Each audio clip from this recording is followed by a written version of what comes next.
Welcome, and thank you for joining us today for the Strategic Account Management Association's webinar series. My name is Elizabeth Cornell, SAMA's Research General Manager, and I'm pleased to be your host today.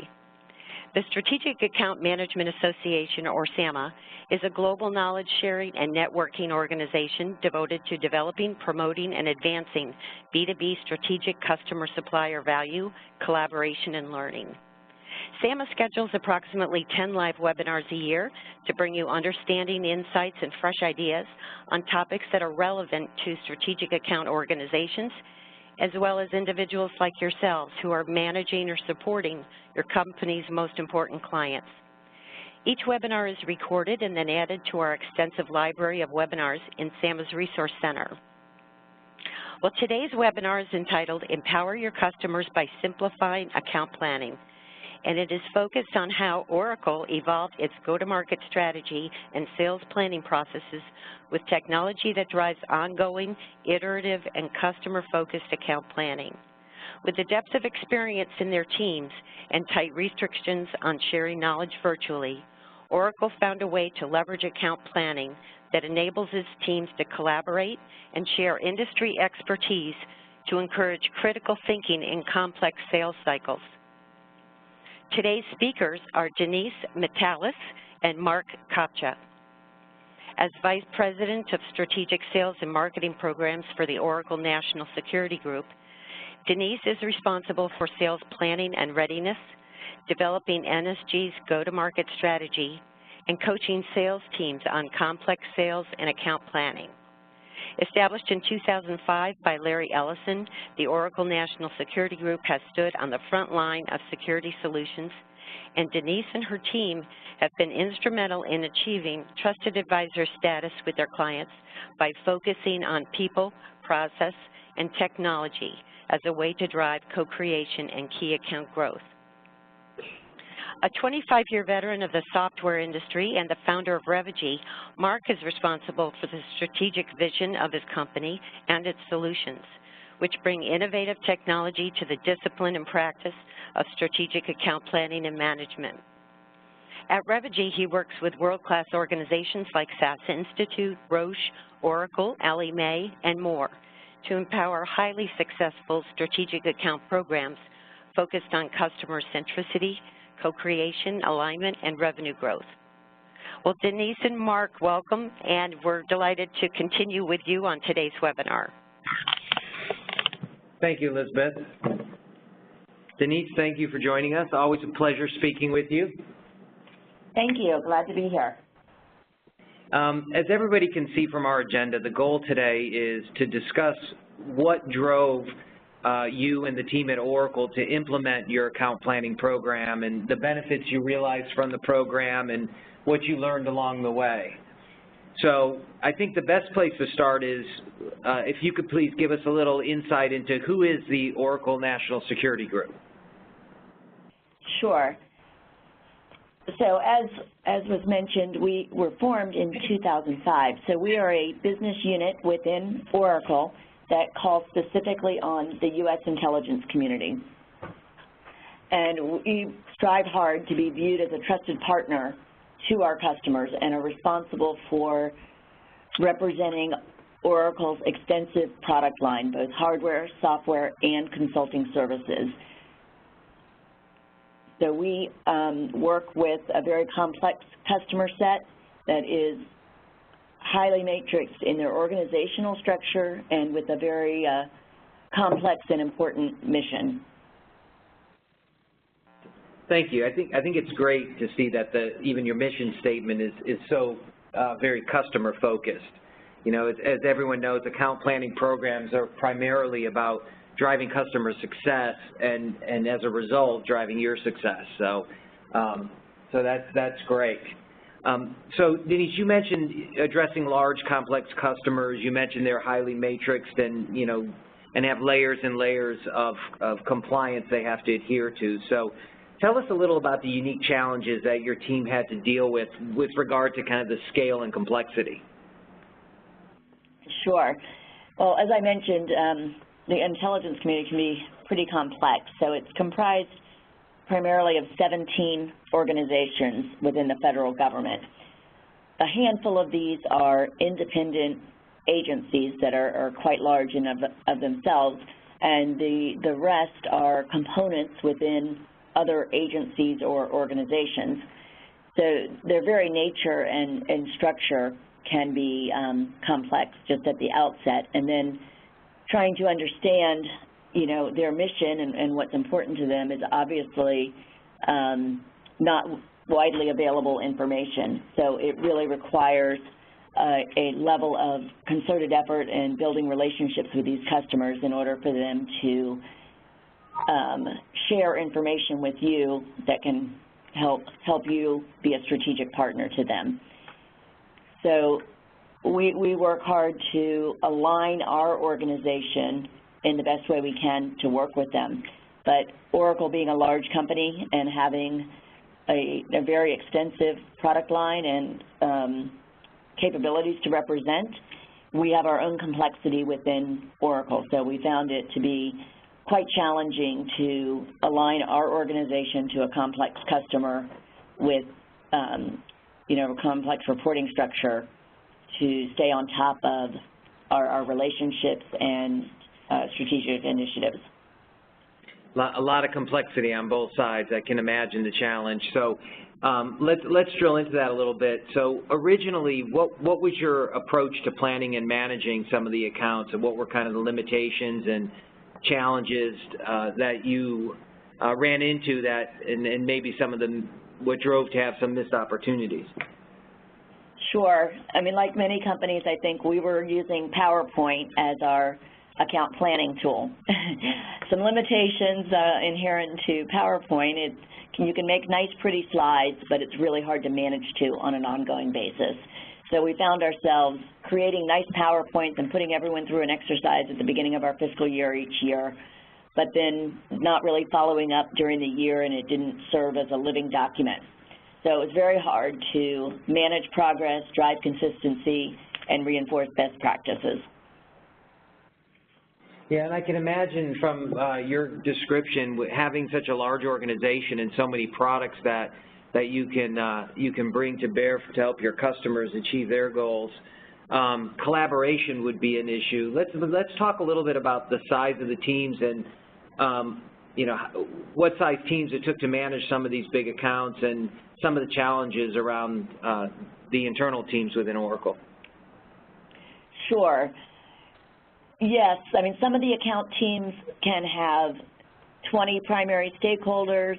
Some of the account teams may be a little smaller than that, but having representation from each of our lines of business, so hardware, software, and consulting services, is a primary representative of the team. We've struggled with who is the account manager, and really without a defined process and model, it made it even more challenging. So as we evolved our model, it also enforced some discipline to really establish clearer roles of each member of the account team. And in many cases, most of each account team had a core of dedicated people that worked exclusively on that account, but there were also matrixed individuals who may support multiple accounts due to specialized solution or product expertise. So having that many diverse people really made it challenging to keep a living and breathing document up to date and communicated out. So we looked to Revigy, really helped us with the collaboration challenges by having a single tool that everyone could go into at any point in time and see the latest information and update in real time key components of the plan. Yeah, and I can imagine, you know, one of the things that you and I have talked about in the past is the issues with people having the knowledge, you know, to themselves and not having it in a place where they can collaborate, but more importantly, that if they were to leave the organization, a significant amount of knowledge goes with them. Absolutely, that was an important part of this as well, and it's also helped us with onboarding new employees. So by having a true, you know, NSG corporate knowledge base about our customers, when someone leaves, it's not detrimental to our knowledge base. And when we bring somebody new on, it's much easier to quickly get them up to speed on our relationship and strategy with respect to a particular customer. Interesting. Okay. Well, let's change gears a little bit. Let's talk about the impetus for putting your current program in place and how you helped address the challenges and simplify the process a bit. Sure. Well, as I mentioned earlier, you know, we were working off a PowerPoint process, and it wasn't meeting our needs. Like I said, we weren't able to manage this over time. Our senior leadership team would become frustrated because they couldn't get a clear understanding of what we were working on an account-by-account basis, how we were growing and progressing relationships, what were our strategic initiatives, and how were we doing this. We manage our revenue very closely and on a quarterly and weekly basis, but really that strategic plan that helps drive those larger shifts in relationships and potential core opportunities, we really weren't managing on a regular basis. So we looked at tools available in the marketplace and really found Revigi to be the best solution to meet our needs, because it offered the collaboration as well as a collaborative tool to continually update where management could go in and understand progress without having to call a meeting every time they wanted an update. Now was it, sorry Denise, was there also an element for management about understanding the accounts and management briefing before they address the accounts themselves? Absolutely. You know, when our executives go in for senior level meetings with our customers, they want to know the most current information on the status of our relationship and the status of our progress in joint initiatives with the customer.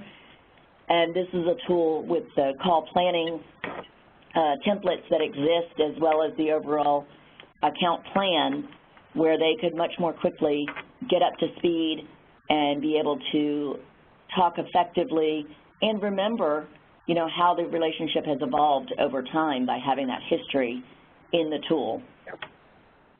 Yeah, and I can imagine a briefing book is pretty important when the accounts are as large as these and you have as many products and as many solutions that you're trying to bring to bear for the customer.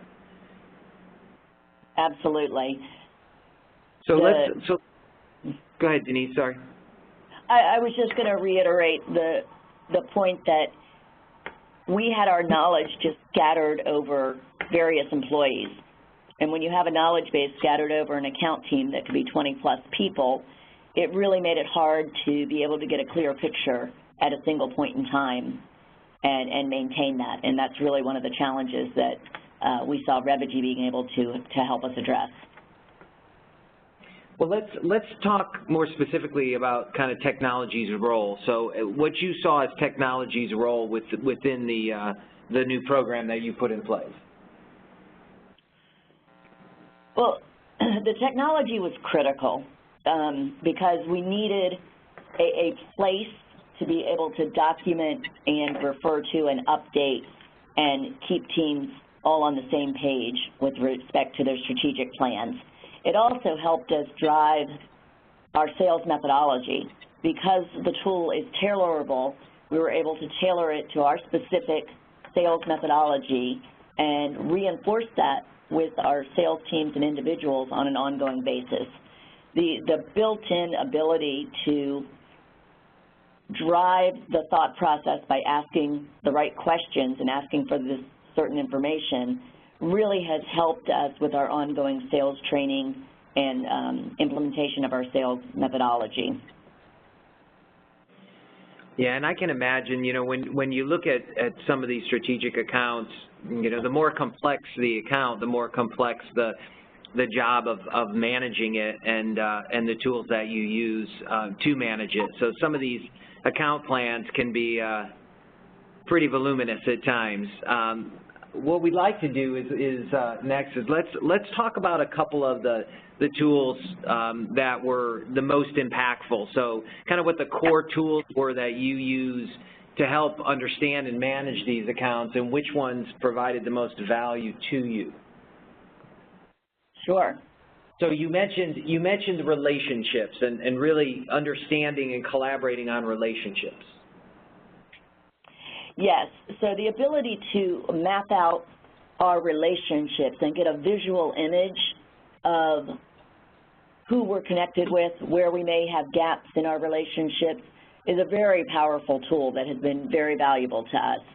So by allowing the entire account team to input information on the customers that are important to us at a strategic account level, not only customers, but it encompasses the contractors, system integrators, and others that may have an impact on the end customer.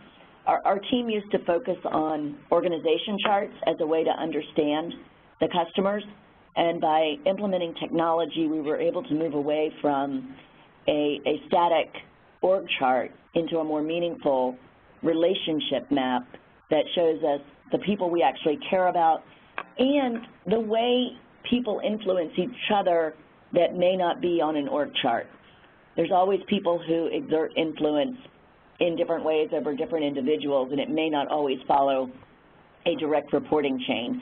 So by being able to see this visually, we feel it's made a huge impact on our ability to manage and focus our efforts on driving net new relationships and improving relationships with existing contacts. Yeah, it's easy to see some of the value in, you know, when you have a discussion without a visual and you're talking about who the people are and their impact and their relationships and their influence and how they fit versus actually seeing the picture. I, for one, am very visual. If I can digest the picture very quickly and like to use it as a guide.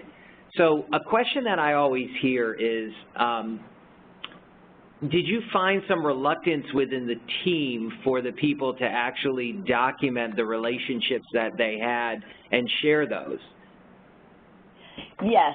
In our space, not only our customers tend to provide information on a need-to-know basis, our team members adapt that same model. They work day in and day out with customers who work in highly secure environments.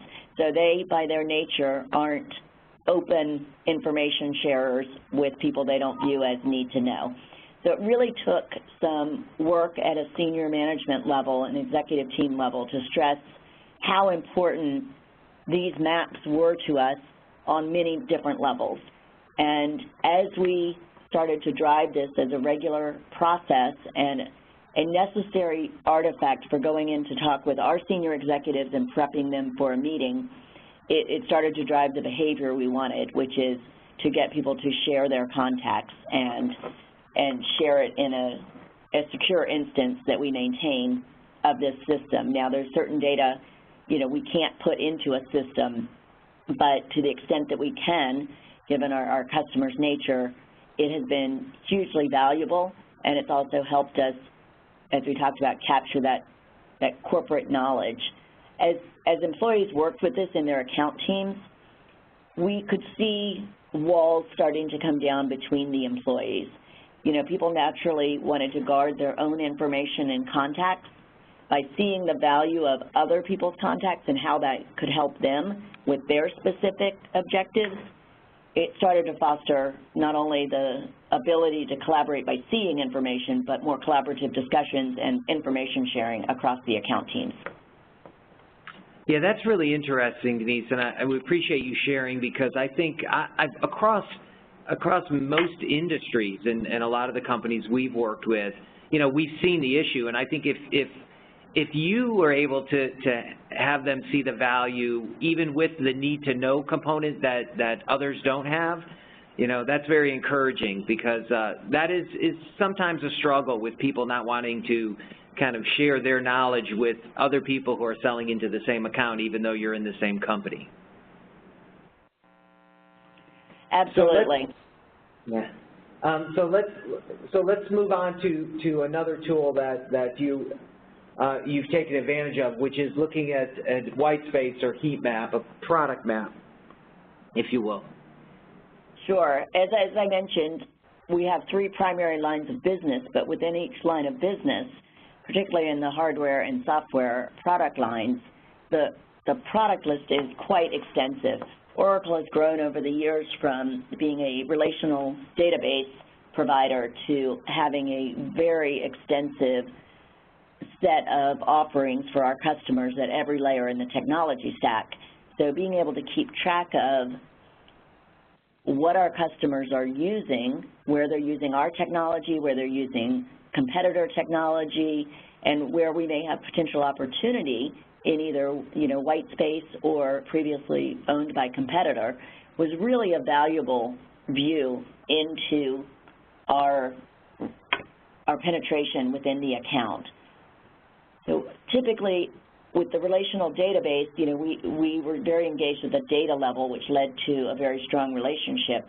But as technologies shift and other data types have become important in new technologies such as cloud, we needed to make sure that we were looking at the full picture of our relationship with the customer and where we were helping them and supporting them, and where we needed to put more concentrated effort to improve our overall market share. And I know there's complexity in this area also. I know you look at it a number of ways from a product perspective, what products other products that you can bring to bear to help them achieve their goals. Also, I know there's a share of wallet component to it. Absolutely. There are many, many providers that want to do business with our customer base. We realize we are not, we don't have an open field to every opportunity we want. And within the government, being a highly regulated organization, there's lots of process and compliance issues in terms of making sure we're engaging appropriately with the customer, and they have a large number of regulation and compliance issues to deal with. So really being able to understand, not only from our product perspective, but from their operational perspective. So this view really shows us more from our product level, but what we really try to do is also look at it in another way, more from the customer's operational model. So here's what it means to us from a product perspective, but how are they accomplishing their business operations and mission initiatives? So by starting with this product view, it really helps us map it back into what the customer is trying to do. And that's one of the key things that the tool has helped us hone in on, is that customer-centric thinking. By consistently reinforcing that with the tool, we are really trying to drive the sales methodology and that thought process, as I referenced earlier.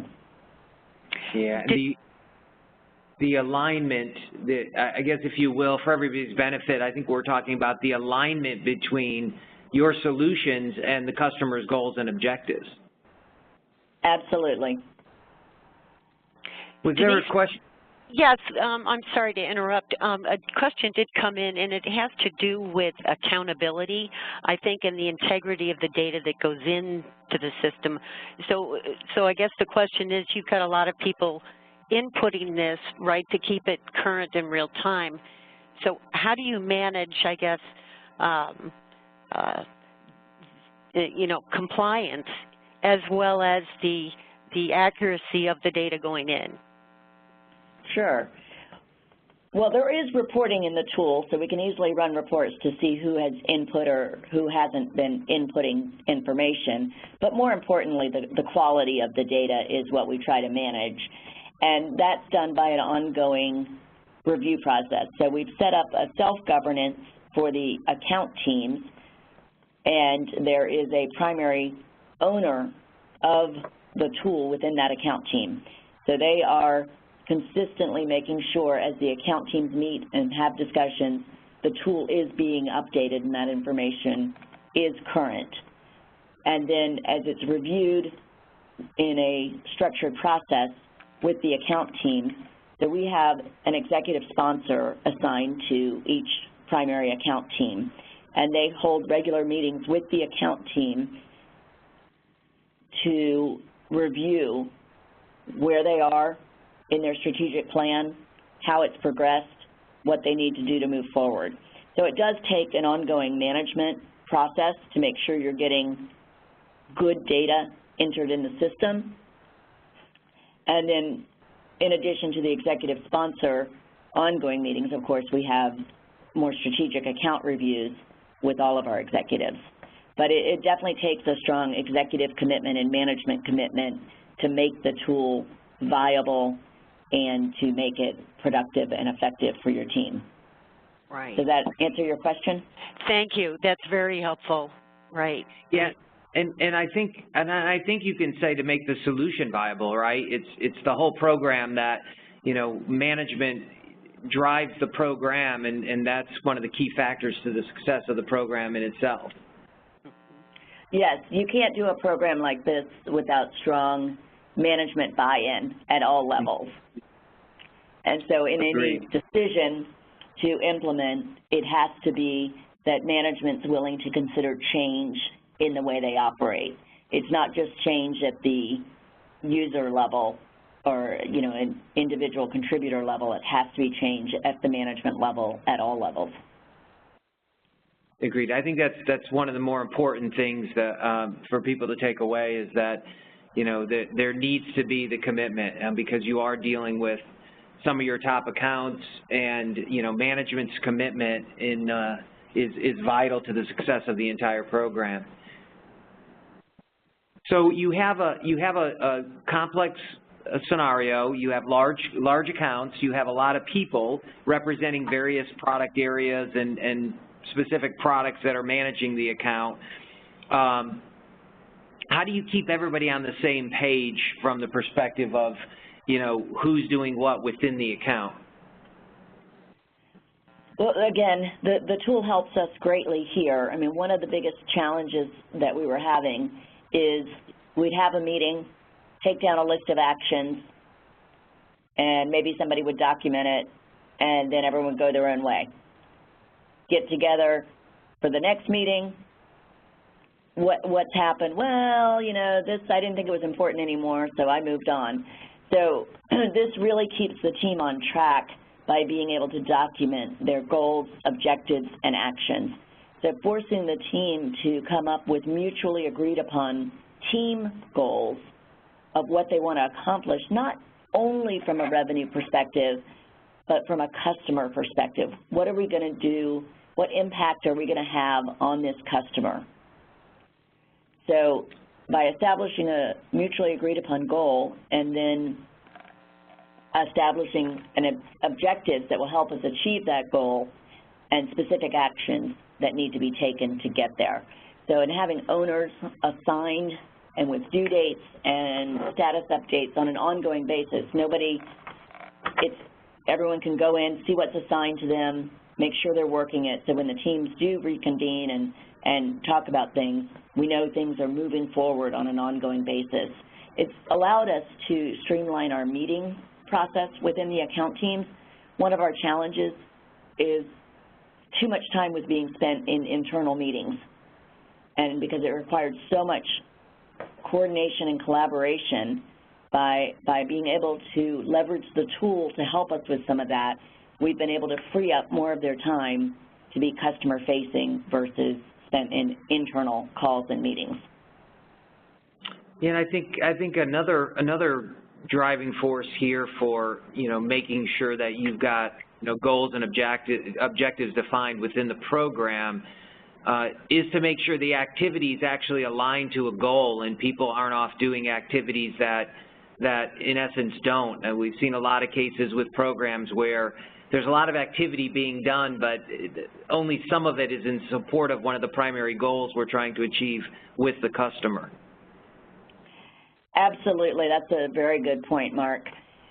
Yeah, by having the team create these plans as part of their account planning exercise and then execute on them, it really has helped us with that kind of a scope creep problem, really keeping them focused on what is it we're trying to do. It gets very easy for a salesperson to get distracted by near-term revenue and drop other activities that might be critically important to the growth of our relationship and business within that account at a larger scale.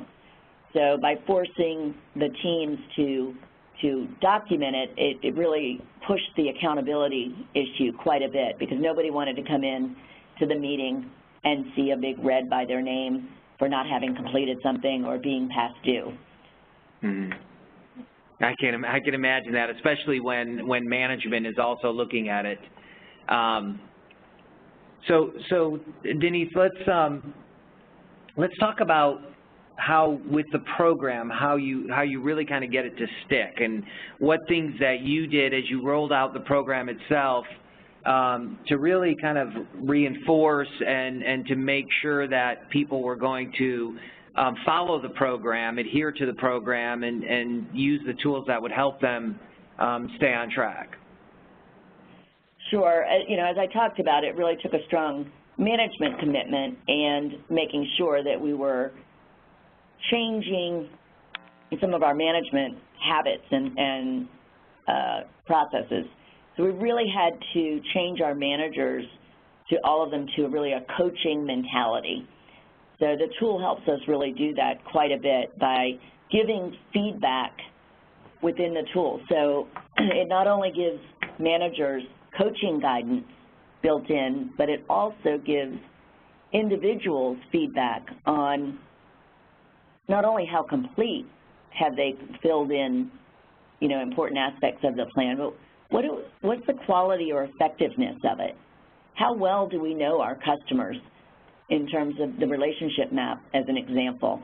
If we have a lot of people on the relationship map that we don't have strong relationships with, the tool helps us see that and guides the individuals as well as the managers to focus their attention on the areas where we really need to improve.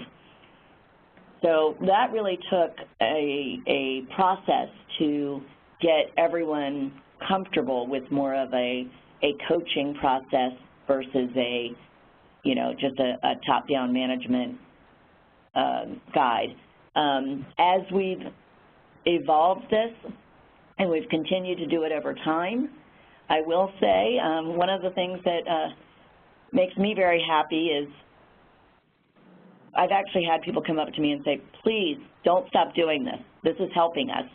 So, you know, the reps, I think, initially felt like, oh gosh, we're getting another management thing pushed down that we need to do.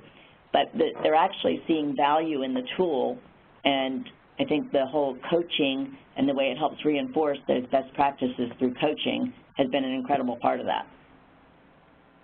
Well, that's a good segue into us looking at what was the impact of the your account planning program.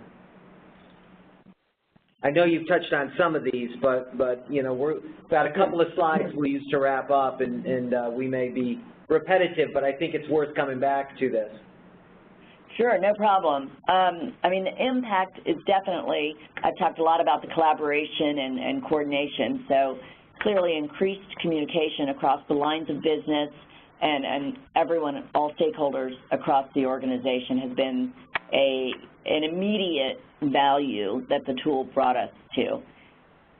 The executives having more insight and involvement on the strategic plans, that's evolved as we've gotten better and better and use the tool more often. The information is getting better, and you can see an evolution on time. So the executives are seeing it more and more as it's being used as more and more valuable.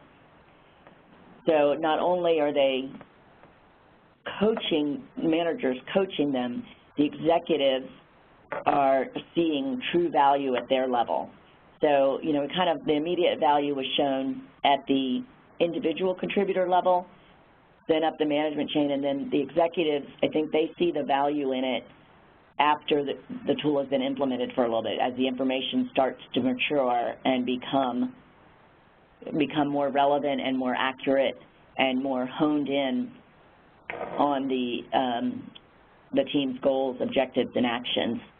From a sales team perspective, the focus on the customer, I mean, that is obviously the most important thing. But sales reps get a lot of things thrown at them on a regular basis. You know, you need to meet this quarterly goal. What's your forecast this week? Oh, wait, you know, do this, go to this meeting. Oh, customer rescheduled. There's so many things on a salesperson's plate at any point in time. It's very easy for them to get distracted and not remember to stay focused on the customer. We push out, you know, product and solutions, and they immediately start realizing, wow, this is so great. I have to go tell my customer about this new product that we have. The tool and the account planning process and methodology really helps them take that step back and look at it in the customer's eyes. How will the customer perceive this? How does it align to their strategic goals and initiatives? What value would this great new product have to our customer, and where does it fit into our overall presence within the customer? So it's given us value at a number of different levels in the organization and in a few different and important ways. Yeah, that's a great message, and you know what we all strive for with our account planning programs. I mean, that's really the goal we're looking for. Is we know that these reps are really busy, they have a lot on their plates. How do you stay organized and be methodical so that you can, you know, optimally manage your account, coordinate with all the people, get management involved, get coaching from management. Sounds like it's been a great program overall, and it sounds like the desired outcomes that you had in the program are ones that you're realizing. Yes, we definitely are realizing value from the program, but I will stress it's an ongoing process.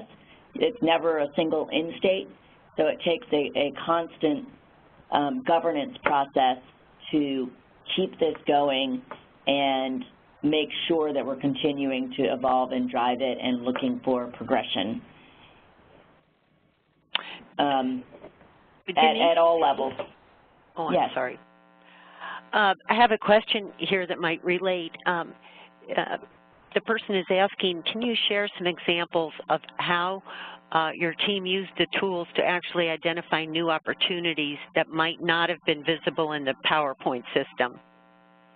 Absolutely, and that really came out of, you know, a methodology of focusing on the customer and the tool allowing us to reinforce that.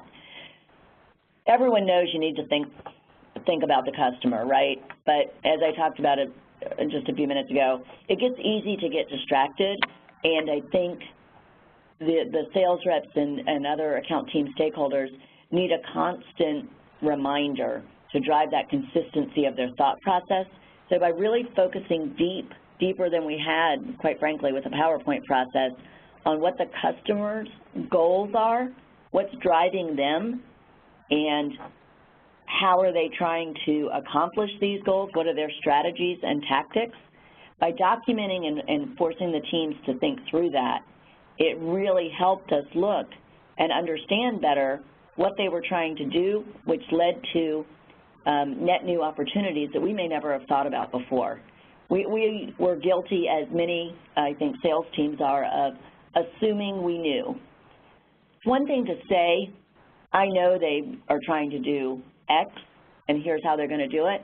It's another thing to be able to document it in a way that others can understand what you're saying and have proof points and understanding at the level of knowing the customer's goals. Can they quantify it? Understand the strategies of how they'll get there and the specific tactics and programs they have in place. So that really had, I think, the most impact was what we call a strategy map of understanding the customer's objectives. We talked a little bit about the account team goals, objectives, and actions, really forcing the thought process on the customer in a methodical way that could be implemented consistently and be reinforced was one of the biggest values in terms of direct impact on revenue. Excellent.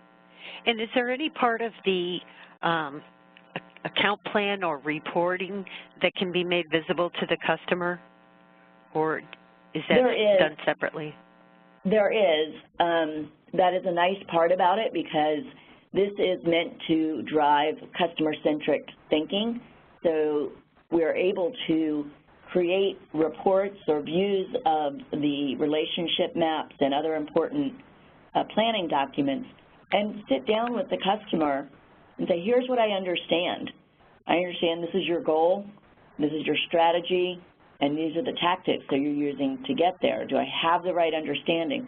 Well, I mean, you got the overall goal right, but really, we kind of got a couple different things that you don't have here. That's a powerful conversation to be able to have with a customer, not only to increase our knowledge, but customers really appreciate that you're taking that much time and interest and effort to deeply understand what's important to them. I think that's an excellent question and a really important topic because they're here too, Denise. I think we've seen a reluctance for people to want to share information like that with the customer, and because it might not be perfect or accurate, where the opposite is true is when you go to the customer to have the conversation, they'll help you make adjustments and changes. You probably don't want it to be 100% right because it really drives that conversation with your customer to help map out what their goals and objectives are. Yes, and it helped a lot for our sales reps from the management perspective because it's human nature, I think. I meet with this person every week. I know exactly what they want and what they're trying to do. That was sort of the sales rep's mentality. And what we learned is, while they knew a lot, there were gaps in their knowledge that really could impact our ability to either uncover net new opportunities, or if we are pursuing an opportunity, miss important information and steps that could, help us win more business, close business faster, align, grow deals, all of those important metrics. That's great. So we have a few more minutes, and maybe we can wrap it up by you sharing with us some of the lessons that you've learned along the way. Sure. I think the biggest thing I can say is executive buy-in and support. And that's not an executive saying, okay, yeah, that sounds good, go implement it.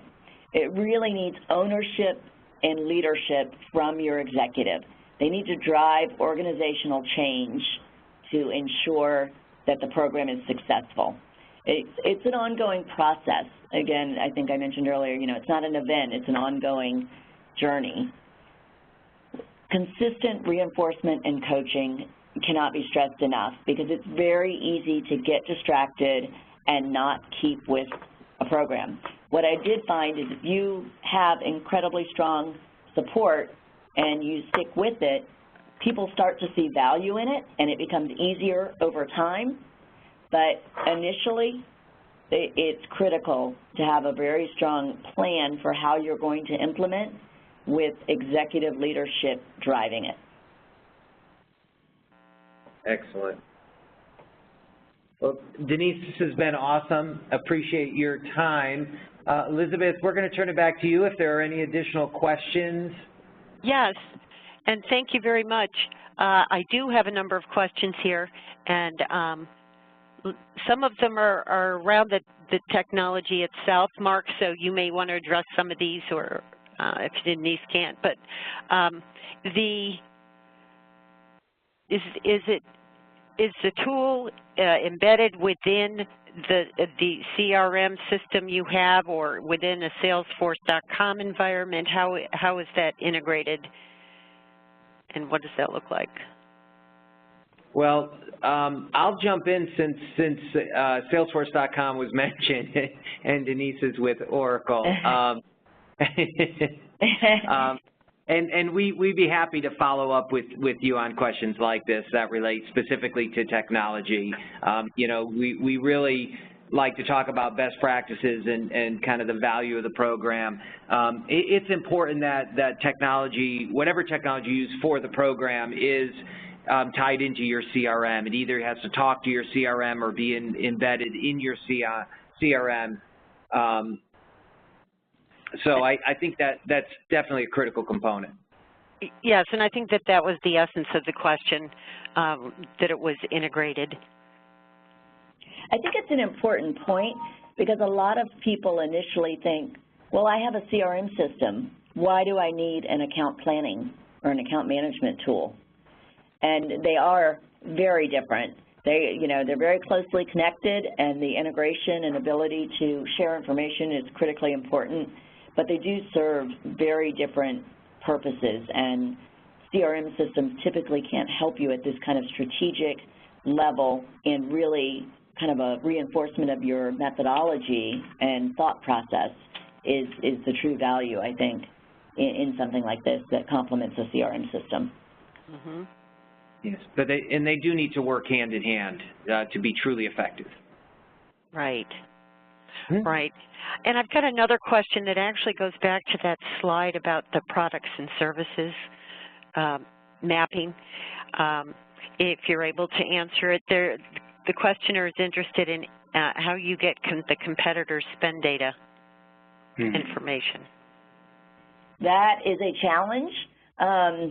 The one thing that I guess helps us in a highly regulated government environment is contract awards are typically made public to know dollar values, et cetera. So we use some of that to help us, as well as relationships within the customer to really try to understand that information. Budget information from the intelligence community is highly restricted, so we're really only able to get high-level information in an unclassified setting.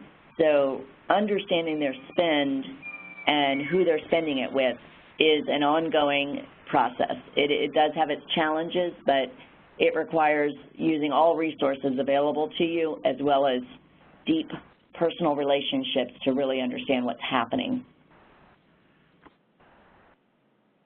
Okay. Well, thank you. That was good. Any last questions people want to put into the chat function, they should do that now.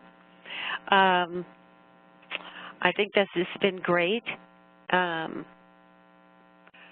just checking down the list of questions. There are a lot were similar about the CRM system and the accountability side with people. What would you say if you're focusing on the next level usage of this to optimally use everything you can about it? What area might you focus on?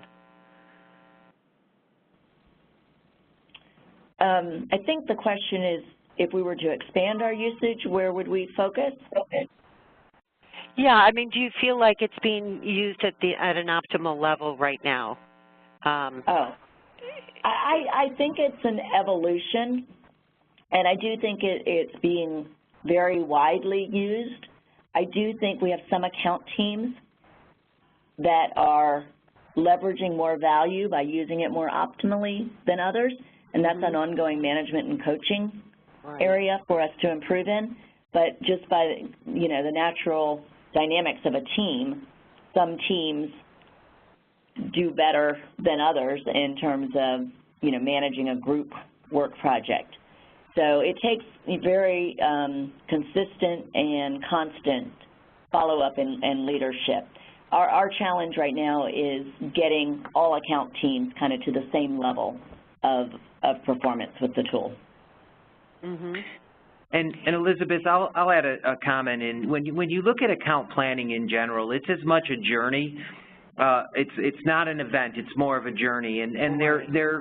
And typically for organizations, when you're looking at implementing a program like that, you start with some of the pieces that are a little easier for people and that they can see some quick instant value from, like understanding your relationships and kind of mapping out where you have relationships, then moving on to more of a product view of what they have and don't have, what's our white space and where is the white space, what is our share of wallet, And then some of the harder things come into play, like how do you apply the white space?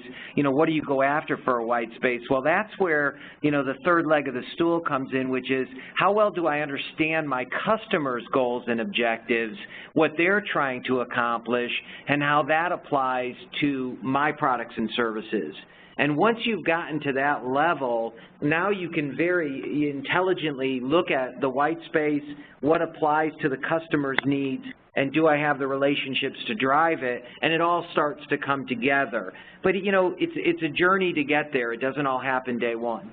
Right. And did you say that the account manager uses it actually with the customer if they're having, say, a joint account planning session, that they can use it in real time together? For us, I wouldn't say real time because there's no connectivity allowed in most spaces where we're working with customers. But in semi-real time, you know, we work off of, you know, printing out and hand-carrying paper into our customers.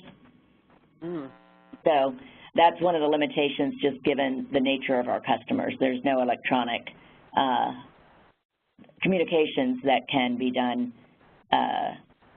We can't carry in computers and cell phones and things like that when we go to meet with our customers. But theoretically, it could be done if you, for I think most customers. Yes. Yes, I'd agree. Okay, and then I see one other question here. After the transition from PowerPoint to the new tool, did you see an increase in revenue or account share of wallet or profit or some other metric like customer sat? Did you see changes? Yes. We found it hard to quantify exactly because it's hard to say exactly, you know, we don't have a good mechanism for tracking exactly which opportunities. It became a little more anecdotal for us. However, if you were more disciplined in your tracking of opportunities that resulted from this, you could get a more quantifiable result. But anecdotally and qualitatively, we definitely see an impact in the improvement of the quality of our relationships with our customers. And we also think it's helping us uncover larger, more strategic opportunities that we would never have considered before. So we're competing in more, and therefore I would argue we're, you know, increasing revenue, but it hasn't been as easy to document and keep that part quantitative. Right. We've got time for a couple more questions here. I have one in, and it is, how do you evaluate which of the white spaces to go after? Well, it becomes a prioritization. We look at how important is that capability or functionality to the customer. So if it's low, that clearly does not make it a good target for us. So we're really looking at where there's that strategic alignment, where it is high value to the customer and high value to us. So that becomes part of our qualification process. You know, is it really something the customer would spend money on? Why would they buy anything? Is it something they need? And then we look at, you know, why us? Why would they choose Oracle? Do we have something unique to offer that would make it attractive to them? And then we look at the level of effort involved in winning that business. Is it, you know, is there a payoff? Right. Okay, good. Thank you. And this last question, the SAMs, do they set the customer goals in the account and then they are pushed down to the local sales teams for action and follow-up, or do these goals come from the bottom up? It's more of a collaborative process. I mean, there's leadership at the strategic account management level, but we don't like to do it in a vacuum. We think that it is better when everyone's involved and they have more buy-in and ownership of those goals because they were part of agreeing that these were the team's priorities. Okay. Good. Excellent. One last question I'll put in. This is a good one. How do you know when you've reached trusted advisor status? Well, that becomes a complex question because you could be a trusted advisor to one stakeholder within an organization, but not to another. So it is a bit qualitative to say we think we've been there, but one of the things we do is we look at the relationship map and the key relationships that we think are important, how well are we doing, and then we try to evaluate. And we even ask the customer, do you consider us one of your trusted advisors? And we know that and then not only do you ask them, but we have evidence of it when we're invited to participate in some of their strategic planning, when we're invited to come in under, hey, we're thinking about a new capability. We wanted to call you first. Hey, we've got a tough challenge. We look at those kind of factors to gauge if we're getting the right responses in addition to, specifically what they'll say to us. Yeah. Very good response. I think this is probably a good point to stop, and I want to thank you both very much. And to our audience, thank you very much for joining today. If you have any additional questions for either Denise or Mark, please feel free to use their email addresses here and forward them your question directly. Thank you for joining. We hope to see you at our next webinar on August 31st. It's called Value Beyond the Sightline with Bill Moore from SKF. And when the webinar concludes, please take a few minutes just to complete the evaluation for today's webinar. Thank you all and have a great day. Thanks, Denise and Mark. Thank you. My pleasure.